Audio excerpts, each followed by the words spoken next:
plus d'infos, connectez-vous sur Facebook Arc-en-Ciel RTV et Arc-en-Ciel RTV officiel pour ne rien rater. Arc-en-Ciel Télévision, le choix de l'excellence.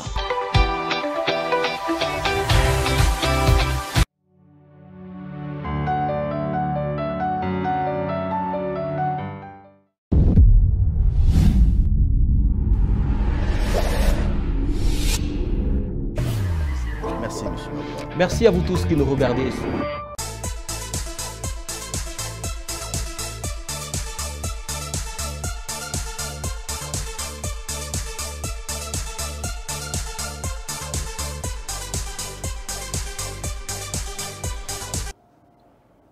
Merci de nous regarder sur Arc-en-Ciel Télévision, madame, monsieur. Bonjour et bienvenue à ce salon des sports ce samedi, dans lequel on va parler bien évidemment de cette contrainte entre les Conors et la Ligue nationale et le ministère des Sports sur la Ligue nationale de football pour ce qui est de la saison 2023-2024. On va donc se poser la question de savoir si ces bras de fer vont continuer pour peut-être ne pas compromettre cette saison, la saison prochaine bien évidemment. Il sera aussi question de parler de la Coupe de la Confédération 2023-2024 en se posant la question de savoir où se jouera le match à domicile du UFC Saint-Tuel pour évoquer ces sujets.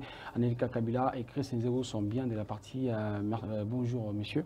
Bonjour, merci de nous avoir invités. Voilà, on va déjà commencer avec ces salons des sports avec notre première rubrique, la réponse directe.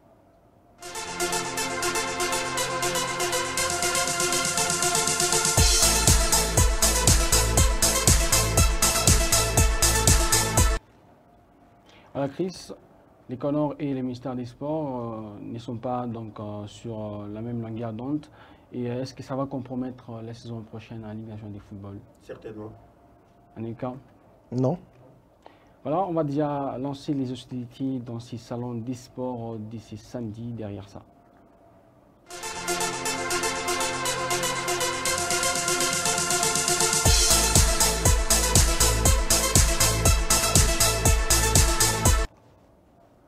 Pour Anelka Kabila, ça ne sera pas donc quelque chose qui va compromettre la saison prochaine, alors que c'est le ministère des Sports qui, au préalable, doit financer les championnats. Anelka Kabila, comment vous justifiez votre argument? Parce que le ministère doit aussi donner son aval pour la saison prochaine. Compromettre la saison, ça paraît lourd. Hein? Okay. Ça paraît lourd parce que la saison est censée commencer le 23. Le 1er août. Okay. Selon le calendrier de la RDC. Mais jusque-là, nous sommes les 5. Si on veut compter les retards, c'est le retard des 5 jours, alors que les Conors a déjà donné son calendrier pour les déroulements du championnat. Et les problèmes se posent à ce niveau. Et le ministère des Sports n'est pas d'accord par rapport au format proposé par les comités de normalisation de la Fédération congolaise de football. Je pense que c'est une histoire qui doit très vite se régulariser. On doit vite revenir sur terre. Chacun doit être dans sa parcelle de responsabilité pour enfin qu'on puisse trouver des solutions idoines afin de bien organiser le football en RDC. Ça peut compromettre si on arrive à dépasser les 23 et que la compétition ne se joue pas. Okay. Mais jusque-là, les Conors restent focus dans sa position. Et le club... Mais maintenant, par rapport au budget proposé par les Conors, par rapport aussi à ces formats-là, et c'est pas, on sait bien que ce n'est pas les Conors qui va donner, bon, la fédération qui va donner l'argent, c'est les ministères via le gouvernement donc, entier. Et après, le ministère n'est pas aussi d'accord avec le projet du Conor. Non, la prévision budgétaire du Conor ne dépend pas du ministère des Sports. Ça dépend des partenaires qui vont venir mettre les moyens à la fédération. Okay. Le gouvernement peut intervenir à un certain niveau. Okay. Le gouvernement peut vous dire, dans les 8 millions que vous avez mis comme prévision budgétaire, nous, on peut disponibiliser 2 millions. Maintenant, c'est à vous de récolter les moyens par rapport aux engagements que vous avez pris avec le partenaire pour sponsoriser le football de la RDC. Le budget, la prévision budgétaire est évaluée à 8 millions de dollars américains pour bien organiser les championnats, la phase des poules, mais aussi la phase des playoffs, y compris cagnotte, y compris médailles, y compris frais d'arbitre, y compris tout ce qui va suivre par rapport à l'organisation. Le gouvernement de la RDC, oui, c'est le gouvernement qui est le premier sponsor d'un championnat. Okay. Mais si ces sponsors nous veulent nous mettre des coques en jambes à la fédération qui est dans ses prérogatives. Je pense que le ministre est en train de dépasser les limites. Le travail du ministre n'est pas d'élaborer un format d'un championnat. Le travail du ministre des Sports, c'est de plaider dans des conseils des ministres les bons fonctionnements du sport en République démocratique du Congo. Parmi les bons fonctionnements, ils peuvent dire aujourd'hui, les cyclistes ils nous ont proposé ceci, mais pour que ça puisse être faisable, il faut que le ministère des Finances puisse débloquer, je ne sais pas, 300 000 $. Et on regarde comment, par rapport aux moyens, à chaque fédération, et puis on disponibilise des moyens. La fédération, elle est l'organe technique, c'est l'organe technique qui maîtrise bien les rouages et l'organisation et les problèmes qui rongent le football, afin de trouver une formule idéale et de nous proposer et d'organiser le championnat national. Et ça va compromettre la saison prochaine. Oui, c'est ce que j'ai dit, ça va compromettre parce que cette saison, comme venait de le dire Anelka, c'est déjà 5e jour aujourd'hui. Le championnat, il est prévu pour le démarrage le 23 prochain. Ça peut compromettre, oui, parce que jusqu'à aujourd'hui, les Conors tient mordicus sur les formats. Les Conors n'a pas proposé les formats. Pourquoi? Parce que d'abord, les Conors a commencé par demander à la commission de gestion de proposer. La commission de gestion, y compris la DEFCO, sont allés dans une réunion. Après la réunion, c'est voilà. Maintenant, pourquoi est-ce que c'est maintenant que les Conors a proposé son format? Il n'y a pas de... Donc, il avait proposé, mais pour l'instant, il a dit, nous allons jouer comme ça pour éviter certaines choses, comme c'était le cas la saison passée par rapport au déplacement, pour que les championnats puissent connaître sa fin normale. C'est ça. Mais avec le ministre des Sports, c'est vrai, il y a certaines équipes, comme Maniema Union, vous verrez de suivre tout à l'heure le coach Papi Kimoto, concernant la décision à la DEFCO. Il a dit jusqu'à aujourd'hui, Maniema Union ne fait plus partie de la DEFCO. Ils sont retirés. Pourquoi? Parce que y a des équipes là qui décident. Certains dirigeants ne décident pas. Ils peuvent vous dire aujourd'hui que non, nous voulons ça, mais par la suite, il y a des décideurs dans la DEFCO. Comme les vieux loups, il y a Mazembe qui est là-bas, le Popo également qui est en train de monter également en puissance. Vous avez également Vita Club, DCMP. Mais pour que certaines autres formations puissent parler et trouver gain de cause, c'est toujours un problème. Maintenant, François-Claude Kaboulomana Kaboulo, lui, ne veut pas. Lui ne veut pas parce que, je me rappelle, avant des ministres qui sont partis, qui étaient au gouvernement, qu'est-ce qu'ils disaient souvent? Il y a l'ingérence politique dans ça. Mais je sens qu'il y a l'ingérence maintenant politique. Voilà pourquoi j'ai dit il fait la même chose que son prédécesseur. Presque partout, presque les autres. Parce que quand on vous dit que nous, l'organe technique, on veut que ces championnats puissent se dérouler comme ça, pour éviter des problèmes. Normalement, c'est comme ça. Mais malheureusement, avec François-Claude Kaboulomana Kaboulo, veut juste s'ingérer comme étant connaisseur du sport en général, parce que c'est le football, il a beaucoup travaillé dans le football, c'est que non, moi avec ça, ça n'ira pas. Pourquoi? Parce qu'il a entendu les cris d'alarme de certaines formations. Mais par rapport à aujourd'hui, je me dis, voir même les 23, je ne vois pas les championnats débuter les 23. Pourquoi? Parce que déjà le ministre n'est pas d'accord.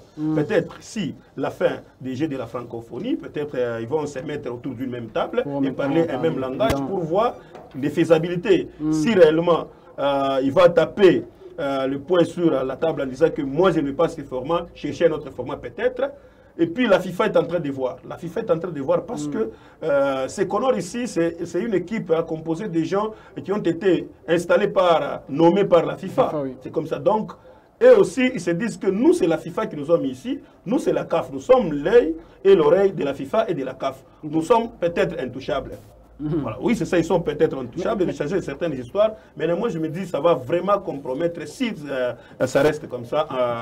Chaque personne veut tirer les rideaux de son côté. Maintenant, Anelka Kabila, vous avez dit que ça ne va pas compromettre les démarrages même de la saison prochaine, mais quand on regarde la manière dont les choses évoluent, on sent que le club semble beaucoup plus penché de côté du ministère des Sports parce qu'après la publication du format du Conor et même le calendrier, le club était en réunion avec le ministère alors que c'est la fédération qui organise, qui structure ce qui doit être fait par rapport à l'organisation du football. Le Conor est venu briser les mythes.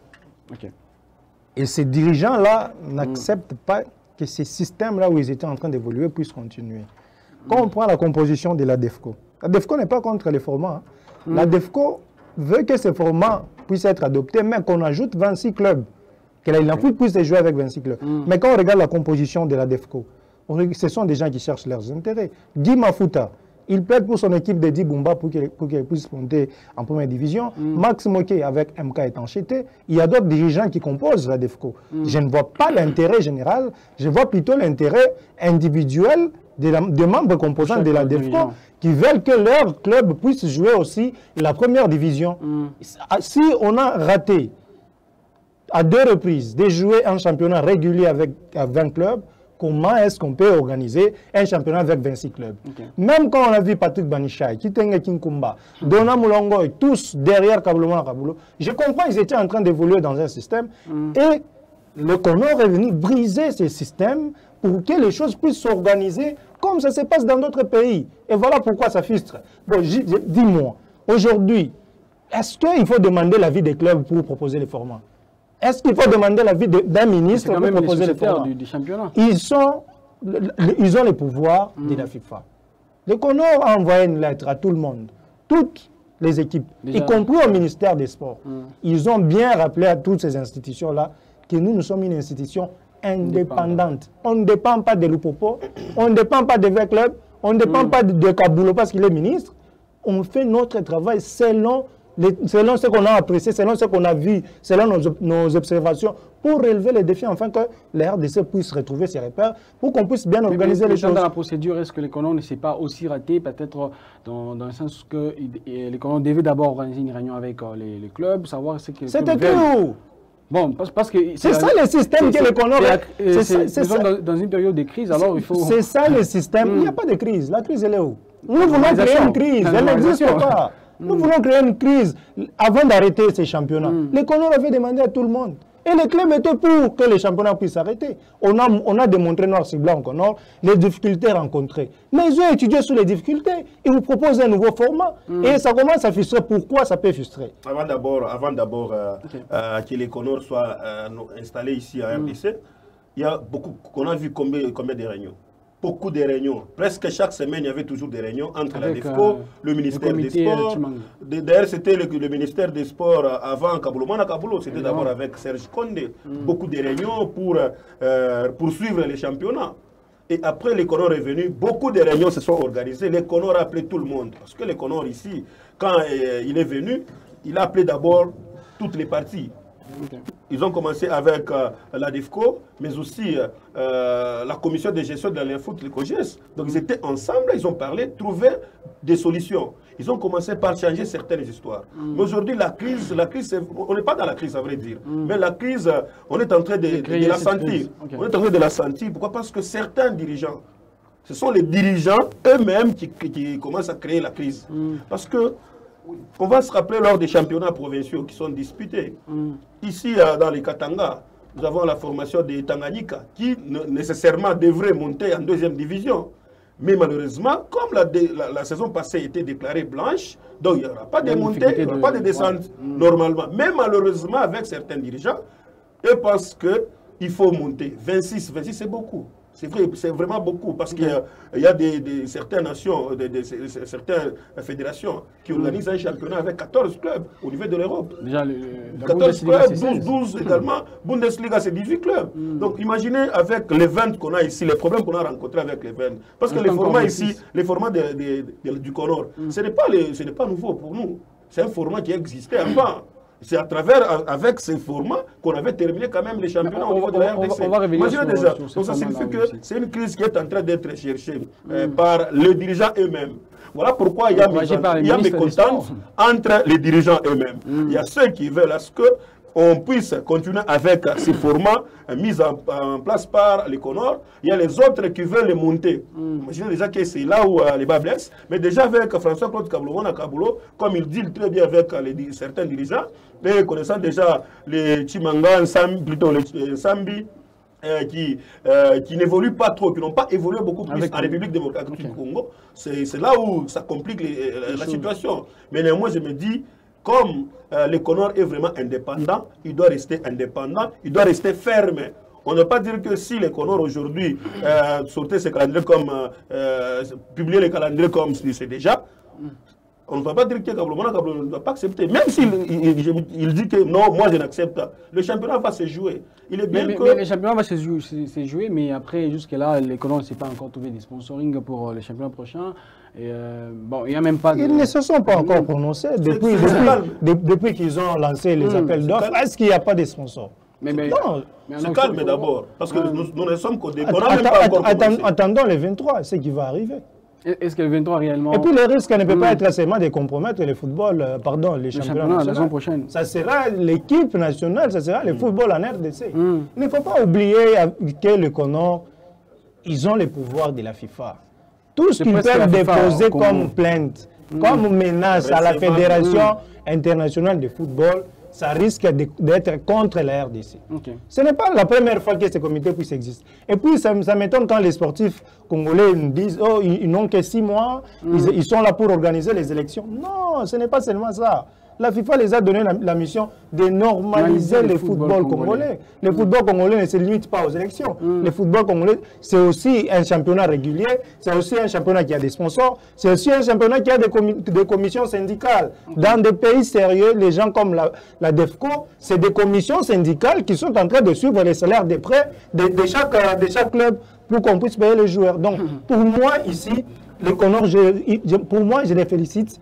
Ils sont dans leur peau. Ils sont calmes, ils sont en train de travailler, que le ministre ne se précipite pas, que M. Kaboulo puisse revenir sur terre. Chacun dans sa parcelle de responsabilité afin d'agir selon son pouvoir. Le ministère doit céder dans ses bras de fer. Normalement. Parce il n'y a pas de bras de fer.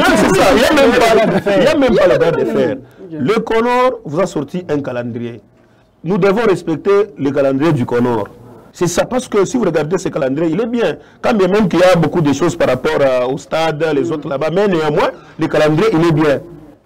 Les gens qui jouent dans la zone ouest, dans la zone centre-sud, il y a les autres qui jouent pour le compte de la zone ouest et la zone est A et B, c'est comme ça. Mais néanmoins, pourquoi créer des bras de fer? Pourquoi se chercher beaucoup de réunions? Et puis organiser des réunions, au lieu d'appeler les Comores par exemple, parce que le ministre il est là, il peut inviter les Comores, comme il avait fait avant, par rapport, vous vous rappelez, par rapport aux équipes qui devraient participer, aux interclubs de la CAF. Le ministre n'avait pas compris la situation. Il avait fait appel aux Comores, et les Comores s'étaient expliqués, et par la suite, le ministre était content parce qu'il n'avait pas compris. Tout le monde était vraiment, c'était compliqué avec des calculs. Quand ils ont expliqué au ministre, ils ont dit, nous, on n'a pas publié, nous, on n'a pas donné le nombre de clubs qui doivent aller représenter la RDC au niveau de la CAF. Mais néanmoins, par rapport à ça, il faut laisser d'abord le Comores faire son travail. Quand vous sentez ce travail qui est en train d'être abattu par nos amis du Comores, c'est un grand travail. C'est un grand travail. Si vous regardez la façon dont nous ont sorti les règlements, vous sentez qu'ils ont travaillé sur cela. Ici, c'est le championnat d'abord. Parce que par moment, même les dirigeants de clubs ne savent pas comprendre. Eux pensent que quand on parle du Comores, on ne voit que la Ligue de foot. Non, on ne voit pas seulement la Ligue de foot. On voit tout ce qui vient avec le football de la RDC. On voit même les ententes. Eux pensent que le football ici, on voit même le cercle, c'est partout. Mais ces dirigeants là-bas, comme ils sont dans l'élite one, ils pensent que c'est la fin du monde. Or, le vrai élite one, c'est la RDC. C'est la RDC avec l'équipe nationale. Nous avons combien d'équipes nationales? Nous en avons beaucoup quand même. Et puis les Comores, depuis qu'ils sont là, peut-être pour ceux qui ont fait l'histoire des classements accumulés, peut-être c'est là que j'ai dit c'est une tâche où ils se sont ratés. Mais la suite, je ne vois aucun problème que les Comores ont causé du tort pour le football congolais. Du format de ces championnats prochains en Ligue nationale de football, est-ce que ces formats-là, il est réaliste? C'est très pratique. Avec on n'a pas de compagnie qui assure le transport des clubs. On réduit le nombre de distances. On sait que les équipes du Kassai ont la facilité de se déplacer ici. Et les équipes d'ici ont la facilité de se déplacer en Boujma ou à Kananga. On vous met ensemble. Même les championnats tunisiens, la Tunisie que nous voyons, les championnats tunisiens se jouent en groupe. Ils ont une phase classique. Les championnats belges se jouent en groupe et puis ils ont une phase classique. C'est par rapport aux moyens, c'est par rapport à tout ce qui va avec dans l'organisation d'un championnat. C'est un format pratique. C'est bien, c'est bien. C'est bien avoir beaucoup de matchs. Je compte peut-être moi si c'est beaucoup de matchs. Non, quand vous jouez la première division, il ne faut pas nous dire beaucoup de dépenses. Ou sinon rentrer en deuxième division. Mais bon, on connaît les réalités de nos clubs quand même. Si le Conor veut appliquer ce qui se passe en Côte d'Ivoire, on va encore refuser. Là-bas, si vous n'avez pas 1 million ou plus de dollars dans votre budget, vous n'avez pas droit de participer au championnat national, Elite One. Vous n'avez pas droit. Mais ici, on accepte tout le monde. Et quand on propose un format qui est pratique par rapport à vos moyens, par rapport aux réalités du football en RDC, c'est les ministres et ces groupes-là de ADEFCO, excusez-moi, moi je les appelle les aventuriers purs et simples dans le football congolais qui sont en train de s'accompagner pour mettre des coques en jambe à ce comité de normalisation. Les Conor a normalisé l'histoire qui s'est passée dans des DSMP. Si le Conor n'était pas là, les DSMP allaient évoluer dans des bêtises, alors que la Fédération congolaise de football savait déjà, avec le baisse du talent, le président Chimanga, mais le DSMP évoluait dans ces bêtises. Le Conor aujourd'hui a recadré DSMP et la RDC a perdu une place. Et vous pensez que c'est Conor, son rapport s'est arrivé à la FIFA qu'on a des menaces, on a été arrêté à la MIAP, on a été arrêté, je ne sais pas, à l'ANER, et la FIFA, s'il veut réagir pour protéger ses inspecteurs, c'est la RDC qui va gagner? Non, on risque de perdre même la qualification à la CAN, si la FIFA décide. Donc laissons ces Conor dans la responsabilité de la FIFA, dans sa parcelle de responsabilité. Est-ce qu'ils ont manqué du respect au ministre? Le ministre les a appelés pour la première fois, ils ont accepté l'invitation. Et derrière, avec les Conor, aujourd'hui on a la marque Umbro, qui est devenu équipementier de l'équipe nationale. Et vous savez comment ils ont accueilli ce qu'ils ont fait pour que Umbro puisse accepter. L'RDC ne donne presque rien à Umbro. Ils ont donné des conditions à l'équipementier. Alors qu'à l'époque, on nous volait de l'argent au gouvernement, soit disant qu'on doit payer l'équipementier. Alors que l'équipementier vient vendre son image à vos stars. C'est ce que le Conor a appliqué aujourd'hui. On a Umbro qui ne connaît pas Umbro dans ce monde. Donc, vous voulez que le Conor puisse faire quoi pour que M. Kaboulo puisse comprendre que c'est ça le pouvoir du Conor, régulariser le football, normaliser tout ce qui est football en RDC. Et aujourd'hui, on veut le contrecarrer parce que dans les textes des statuts actuels de la fédération, pour être même président au cercle, on ne peut pas se présenter seul. Comme c'était dans l'ancien temps, tu te réveilles aujourd'hui, je suis candidat. Non, c'est 9 personnes. Et puis les 9 personnes, chacun a son poste. Si on élit aujourd'hui Merveille qui est président, nous tous, on passe directement. Mais comment arriver à réunir 9 personnes et présenter le projet au Conor, que le Conor puisse accepter? Voilà pourquoi on commence déjà à combattre ces comités de normalisation, parce qu'on sait que les élections au niveau des cercles, les élections au niveau de l'entente, au niveau de la Ligue, ça ne sera pas facile. Et puis, le format, vraiment, il est pratique. Parce que si vous regardez, si vous voulez aller à Goma, il faut passer par Kinshasa. Donc, Mazembe, pour aller à Goma, il faut descendre d'abord par Kinshasa, quitter Kinshasa, puis Goma. Si l'équipe de Goma, comme Dauphin Noir, veut jouer ici, il faut commencer par Kinshasa. Si l'équipe de Dauphin Noir veut jouer à Kindu, il faut passer par Kinshasa et puis relier Kindu. Si il faut aller, donc, vous voyez déjà que pour l'instant ça va. Regardez. Donc c'est Kinshasa qui est le centre, qui est comme le centre. Les centres d'intérêt de la République démocratique du Congo, là où il y a des compagnies d'aviation qui viennent, il y a des avions qui montent, qui descendent partout, chaque jour, vous voyez déjà que c'est une bonne chose. Au lieu de faire ça, mais nos amis de la DEFCO, ce n'est pas tout le monde, c'est pas tout le monde. Voilà pourquoi il y a toujours des problèmes là-dedans. Voilà pourquoi même Magnon s'est retiré. Dans sa place, il a trouvé que non, c'est pas possible, il n'y a pas de vérité dedans. Et puis aujourd'hui, c'est vrai, comme Kaneka venait de le dire, on a beaucoup regardé la façon dont le Conor vous avait fait sortir ces classements de cumul. Donc c'était compliqué parce que tout le monde ici, moi personnellement j'étais fou par rapport à ça. On s'était posé beaucoup de questions. Ni t'étais peut-être Kaboulomana Kaboulo. Peut-être, ni t'étais Kaboulomana Kaboulo. Avant, ça devait compliquer les choses. Quand il n'avait pas compris, expliquez-moi. Quand on a expliqué, maintenant ça va. Je me dis, pourquoi combattre ces gens là-bas? Et puis ils sont calmes. Ce qui me plaît chez eux, c'est quand ils sont calmes. Vous commencez, vous allez parler, vous allez regarder beaucoup de réunions. Mais quand ils font quelque chose, vous sentez que ça bouge. Et puis c'est dramatique, et puis ils assument. Ils s'assument avec les porte-paroles, le vice-président Mona Kalala. Donc vous sentez que quand il est là, quand il parle, donc il faut parler. Quand il parle, vous sentez qu'il faut parler, pas les autres, parler chaque jour, mais malheureusement, rien n'est fait. Sur le format du championnat prochain, maintenant sur les terrains, est-ce que ça ne va pas privilégier d'autres clubs qui sont quand même les grands cadors du football congolais sur les terrains? on va sentir le manque de compétitivité pour les autres clubs. Même quand on est dans un championnat régulier, est-ce que ces grands clubs ne terminent toujours pas premier, deuxième, troisième, quatrième? C'est comme ça. Ça va changer avec le format des poules. Il y a d'autres clubs qui viennent avec de nouvelles ambitions. Il y a des clubs qui vont venir avec de nouvelles ambitions, mais il faut mettre les moyens. Vous savez que, je prends l'exemple d'ici, il y a Mazembe, il y a le Popo, il y a Simba, il y a Lumbashi Sport, il y a Sangaba Lende. Chaque club a ses ambitions. Chaque club doit fixer ses objectifs selon les moyens. Chaque club doit se battre pour avoir une place qualificative dans la phase de la phase classique de cette Ligue nationale de football. Oui. Mais si vous êtes là, vous êtes en tête, vous mettez en tête que il y a Mazembe, il y a le Popo, ils seront deuxième premier. Donc, ça ne sert à rien de jouer. Même si ça se joue avec 50 clubs, même si ça se joue avec 50 clubs, tant qu'il n'y a pas de moyens, le moyen, parce qu'aujourd'hui, c'est les moyens. C'est vraiment les moyens. Les ne sont pas ambitieux comme les PSG. Imaginez, il y en a pas de moyens. Il y a les moyens. Donc, si vous n'avez pas les moyens, il y a certaines équipes qui sont là en Ligue nationale de football juste pour vendre les joueurs. Seulement. Seulement. Il faut pour vendre tout simplement. Eux n'ont même pas cette idée d'une fois aller jouer les interclubs de la CAF. Voilà pourquoi certaines équipes fuient quand il y a l'organisation de la Coupe du Congo. Ils partent toujours jouer la Coupe du Congo. Parce que là-bas, on peut aller directement. Donc ils ont peur de la compétitivité. Ils ne savent pas se battre quand il y a Mazembe là-bas, quand il y a le Popo.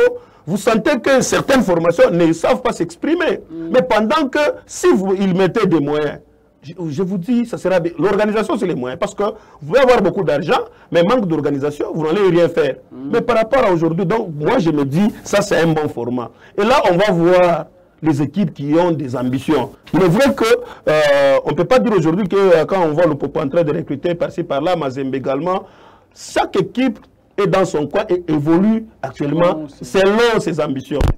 Vous avez un Simba d'écologie, est en train de se renforcer. Blessing également. Quand même que chez Sangaba Lende, c'est encore calme, mais on ne sait pas. Je pense qu'ils savent que, déjà, en train de chercher pour remplacer, ils savent déjà qu'on avait déjà joué une fois avec Mazembe dans ce même format. Ils doivent batailler dur pour mettre tout le monde calme. Mais en soi. C'est 4 places pour la phase de play-off. Oui, déjà 4. Vous savez déjà, ici c'est 10. Dans les 10, c'est 4. Vous imaginez déjà que si vous avez 10 clubs ici, par exemple, Mazembe, le Popo, Sangaba, donc il y a des équipes là qui peuvent être révélations de la saison pour jouer la phase des playoffs. La phase des playoffs n'est pas faite pour Mazembe, pour le Popo. La phase des playoffs est faite pour les équipes qui doivent se qualifier. Et pour se qualifier, personne n'est choisi. C'est un combat qui se joue là-bas, que le meilleur remporte et le meilleur se retrouve en phase de play-off. Alors on va parler maintenant de la Coupe de la Confédération 2023-2024 avec l'unique représentant de la République démocratique du Congo, le FC Saint-Éloi Lupopo, qui a évolué la saison dernière en Zambie pour ce qui est de ses matchs à domicile. Pour cette saison, on se pose la question où est-ce que Lupopo va livrer ses matchs à domicile pendant que le stade Kibasa Maleba est encore en chantier, on va dire, à Neka Kabila. Bon, les choix de Lupopo, c'est le comité de Lupopo qui va déterminer. Je ne suis pas un officiel de Lupopo pour donner les choix, mais moi je préfère mieux avoir Lupopo jouer en dollar comme c'était la saison dernière, parce qu'il y a eu beaucoup de choses qui sont entrées en jeu pour voir que cette équipe de Lupopo puisse jouer. Je pense que cette équipe est très à l'aise en Zambie. Ce n'est pas pour rien quand ils ont choisi d'aller très à l'aise en Zambie, qu'ils jouaient à Kinshasa, qu'ils jouaient à je ne sais pas où. Parce qu'à Kinshasa, il y a eu beaucoup d'exigences lorsque le Popo jouait à Kin dans la phase préliminaire. Il faut acheter les terrains, il faut voir les Montouja, il y a beaucoup de conditions, beaucoup de dépenses. Mais je pense qu'en Ndola, le Popo est presque celui à la maison parce que les fanatiques essayent même de se déplacer. Et à Kinshasa, ce n'est pas tout le monde qui peut aller. Et là-bas, en Ndola, on peut prendre le bus ici.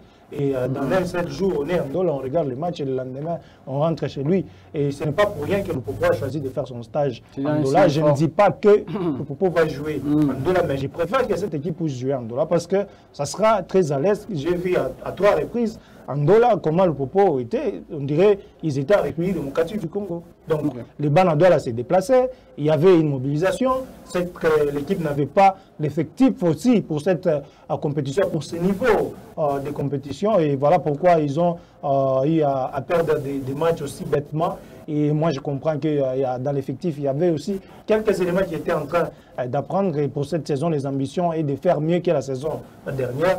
Pour moi, Ndola serait le meilleur choix pour le Popo au lieu de rester à Kinshasa. Je partage le même avis. Parce que si vous prenez, le Popo ne veut plus jouer dans le stade de Mazembe. C'est clair. C'est clair. Maintenant, si vous prenez le stade des Martyrs, prendre les Martyrs, c'est 2000 km. D'ici. Aujourd'hui, il y a aussi Tata. Bon, c'est toujours 2000 km. Les deux stades sont à 2000 km de Lubumbashi. Mais prenez Ndola. Ndola, c'est tout près ici. C'est tout près. Donc, c'est pratiquement 150 km. Oui, je crois que c'est 150 km. 150 comme ça, kilomètres. Mais quand même, ça va. Et puis, pour aller à Kinshasa, il faut prendre l'avion. Il faut prendre l'avion. On est dans le train. Il faut prendre surtout. Et puis, en Zambie. Zambie, c'est les bus. On a vu autrefois, lors de la deuxième match de Saint-Éloi, le Popo, à Ndola, on avait pris le train ici, on avait donné aux fanatiques. Ils sont partis comme ça. Même si c'est un peu regrettable, mais par rapport à la situation actuelle, Ndola, c'est vraiment un choix. C'est l'unique choix. Pour moi, c'est l'unique choix pour la formation de Saint-Éloi, le Popo. Regardez même en Ligue nationale de football. La Luna Foot a donné, a placé Mazembe et le Popo à Kalemi. Vous voyez déjà. Mais Kalemi, prenez Kalemi et Ndola. Kalemi, c'est loin. C'est très loin de Ndola. Ça signifie déjà que Ndola, ça sera un très bon choix pour la formation de Saint-Éloi le Popo parce que le stade, tout ça, le stade Kibasa Maliba est en train d'être réhabilité encore une fois. C'est ça. Donc, aller à Ndola, c'est une bonne chose. Déjà, ils connaissent déjà la pelouse de Ndola. Ils se sont habitués de ça. Et puis c'est bénéfique quand on regarde les deux probables futurs adversaires de Lupopo en interclub de la CAF. Ils pratiquent le football de l'Afrique australe. Nous, là, nous sommes en Afrique australe. Donc, c'est un avantage aussi pour Lupopo. Gun Bafalos et Sekoukoun entre les deux formations. C'est là qu'il va sortir l'adversaire de Lupopo. C'est déjà mieux d'aller là-bas, jouer les équipes comme Zesco, jouer les équipes qui ont le même niveau que vous, qui jouent la même compétition que vous. Ça va vous permettre déjà quand la phase va commencer en confédération. Par rapport à la gestion de match, ce qui a été peut-être occasionné par le fait que le Popo n'était pas accompagné par ses fanatiques en grand nombre. Non. Cette saison, on va encore souffrir. Même Mazembe a joué ici. Ici, c'est ça, avec ses fanatiques. Qu'est-ce qu'il a fait? Le problème, c'est que d'ailleurs, le Popo était bien coté que Mazembe, que 20 clubs, que Dari Club. C'est la seule équipe de la RDC qui a eu beaucoup de points interclubs. Donc, c'est vrai, ils ont préjudicié les fanatiques.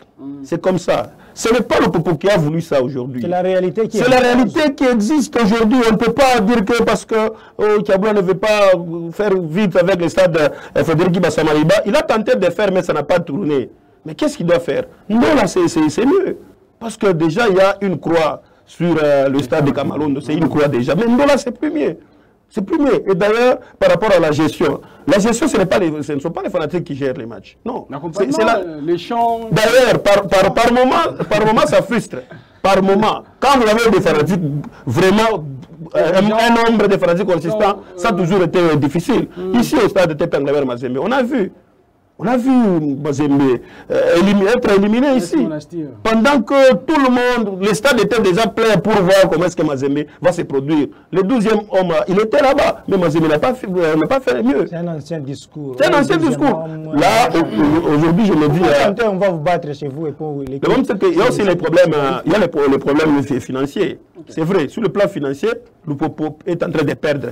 Parce que quand vous jouez à l'extérieur, le stade, c'est à location. C'est tout à fait normal. C'est à l'extérieur parce qu'ils ont affaire avec leur stade. Quand vous donnez de l'argent, c'est une dépense. Quand il n'y a pas beaucoup d'entrées, c'est aussi une dépense. Parce que j'ai vu les fanatiques être pris en charge par les comités. Certains fanatiques être pris en charge par les comités de Lupopo. C'est aussi une dépense. Mais parce que entre Ndola et Kinshasa, c'est Ndola qui est plus près des fanatiques. Un fanatique peut se déplacer sans avoir récupéré quelque chose de la part du comité en place. Il peut se déplacer calmement et suivre les matchs et le lendemain, il rentre au pays. soit le même jour. Hein. J'ai vu des fanatiques aller suivre les matchs, 17h quitter Ndola vers Lubumbashi. À 22h, nous avions des gens ici à Lubumbashi. Donc ça signifie que c'est vraiment un choix judicieux pour la formation de Lupopo qu'aller chercher à Kinshasa. Et Kinshasa, il y a 20 clubs là. Vous avez 20 clubs là-bas à Kinshasa, vous avez Dari Club à Kinshasa. Et puis ajouter encore Lupopo. Par rapport au recrutement, par rapport à l'effectif, est-ce que Lupopo donne l'exploit pour faire grand chose dans cette Coupe de la Confédération la semaine prochaine? Voilà, moi je pense que oui, parce que si vous prenez d'abord les 3 équipes qui vont jouer à les interclubs de la CAF, vous avez Vita Club, Mazembe et Lupopo. Vous sentez que Lupopo n'a pas beaucoup bougé l'effectif de la saison passée. Lupopo est resté intact, mais avec, il a ajouté quelques joueurs. Jusqu'à aujourd'hui, je pense qu'on est à 5 joueurs quand ils ont commencé à recruter. Okay. Vous avez 5 joueurs et puis ce sont des joueurs que le coach était en train de chercher. C'était les joueurs que le coach était en train de chercher. Ce sont des bons joueurs, surtout si vous prenez le poste de l'avant-centre type, numéro 9. Il y a pratiquement 5 joueurs. Donc ça signifie que il y aura vraiment beaucoup plus. Celui qui va donner plus, celui qui sera pris par le coach Magasuba. Pour moi, c'est un très bon recrutement. Attendons voir maintenant la suite. Mais par rapport au profil, ce sont des joueurs qu'on a vus ici, on a vu à Kinshasa avec Rai Club Kadjobo. Ce sont des joueurs là qui doivent apporter un plus dans l'effectif des FC Central Lupopo. Parce que vous allez dire que les coachs Maga avaient demandé au comité de recruter 12 joueurs. 12 joueurs, mais dans les 12 joueurs, il y a certains profils qui ont été choisis par le coach, mais malheureusement, quand vous choisissez, ce n'est pas dire que les joueurs doivent vous attendre seulement vous. Okay. Ou encore le club que les joueurs sont en train d'appartenir doit vous attendre. Il y a des sollicitations par-ci, par-là. Et voilà pourquoi certains joueurs n'ont pas été recrutés par la formation des FC Saint-Laurent Lupopo. Mais néanmoins, avec ces 5 joueurs, parlons d'abord des 4 joueurs. Il y aura peut-être d'autres qui... Oui, il y aura d'autres qui viendront déjà la semaine prochaine. Mais parlons de les joueurs, les profils qu'on a vus. En tout cas, c'est un très bon recrutement pour la formation d'FC Central Popo. Et ça inspire, ça inspire de voir Popo dépasser les niveaux qu'il a fait la saison passée. Et pour arriver même en demi-finale, pourquoi pas aller loin? Parce qu'on a vu comment les équipes sont débrouillées au niveau des interclubs de la CAF. Donc c'était peut-être un manque d'expérience pour le Popo la saison passée. Certains joueurs n'avaient pas cette expérience. Mais comme ils ont acquis l'expérience, avec les joueurs qui ont déjà joué plusieurs fois les interclubs de la CAF avec certaines formations qui sont dans les locomotives de FC Central Lupopo, la saison prochaine, je pense que ça ira. Anika Kabila, un recrutement qui donne l'espoir pour la saison prochaine. Je crois que c'est pour la première fois dans ma vie, je vois un joueur de Wydad, d'Athletic Club de Casablanca, bien signé chez Lupopo. C'est un avant-centre, il est passé par Djoliba, il est passé par un autre club du Mali, d'ailleurs il a terminé avec 15 buts dans le championnat. Okay. Il ne vient pas directement du WAC. Parce que les gens racontent, ne vient pas directement, mais c'est un joueur qui devait aller jouer au WAC parce qu'il était là-bas. Le WAC l'a prêté dans son club au Mali. Là, il a terminé avec 15 buts. Le WAC avait encore besoin de lui pour qu'il puisse renouveler le contrat afin d'aller jouer la Ligue des champions arabes avec les Wydad Casablanca. Heureusement, le comité de Lupopo a mis les paquets doubles pour les convaincre. Surtout, il est malien. Le Malien exécute plus Mohamed Magasuba comme les Congolais avec Jean-Florent Bengue et ces joueurs ont accepté de venir jouer chez le Popo. C'est un avant-centre et puis lui, il n'est pas que avant-centre, il est capable de jouer sur toute la ligne d'attaque. C'est aussi un avantage pour cette équipe du FC à Saint-Éloi le Popo. Quand vous regardez Kevin, qui est l'arrière gauche, qui vient de l'AS Douanes, toute la saison sportive, il a été élu meilleur latéral droit du championnat burkinabé. Il a joué avec l'équipe A', l'équipe nationale des étalons du Burkina Faso. Donc, ce n'est pas un gamin qui vient apprendre à jouer au football, apprendre à jouer au haut niveau. L'AS Douanes, c'est l'équipe aussi régulière en ce qui concerne les interclubs de la CAF du côté de Burkina Faso, ensemble avec l'équipe de Gadiogo, l'équipe de Kambou, c'est lui de Koutoutaï, c'est joueur qui est venu.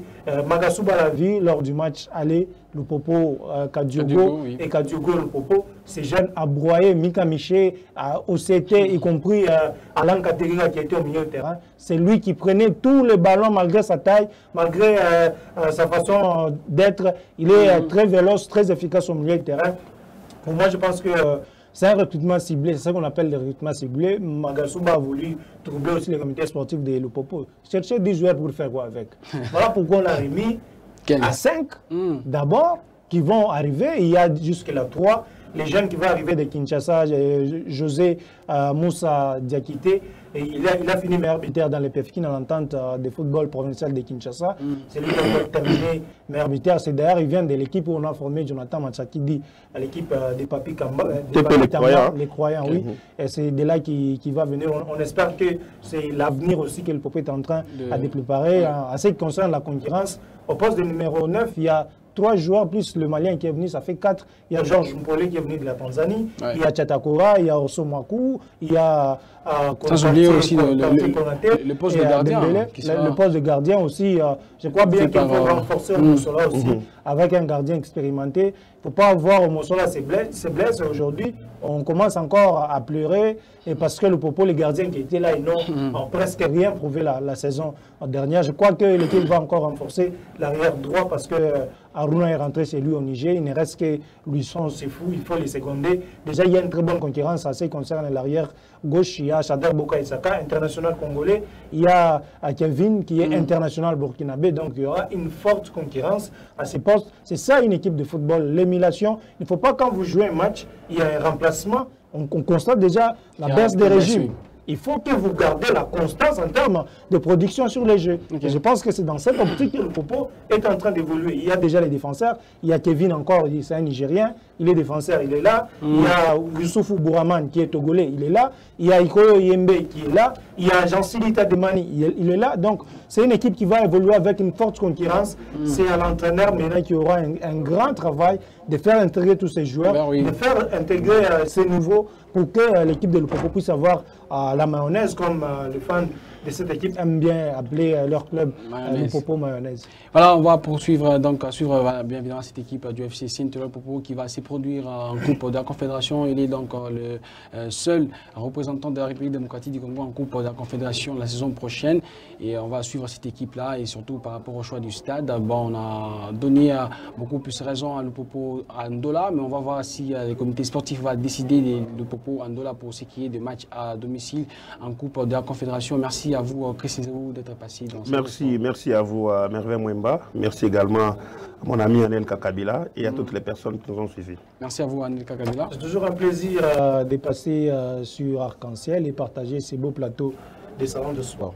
Voilà, on va se suivre déjà les samedis prochains avec d'autres sujets brillants d'actualité sportive dans ces salons des sports. Ce sera pour votre plaisir. Salut.